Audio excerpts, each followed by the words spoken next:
কেমন আছো বাবা?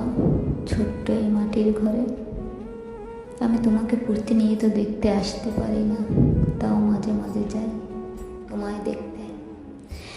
আমি তোমার কবরে যাই, কবরের কাছে গিয়ে দেখি ঘাস, লতা পাতা, আরো কত কিছু, কিন্তু তোমাকে দেখি না বাবা। তখন হৃৎপিণ্ড ছুঁয়ে আসে হাহাকার চৈত্রের খাখা রৌদ্রের মতো। আমি তৃষ্ণার তো কাকের ন্যায় চেয়ে থাকি, কিন্তু দেখি না আমার বাবাকে। তোমার কবরের কাছে একটি আকাশি গাছকে দাঁড়িয়ে থাকতে দেখি, তার শুকনো পাতা খসে পড়তে দেখি তোমার কবরে, কিন্তু তোমায় দেখি না।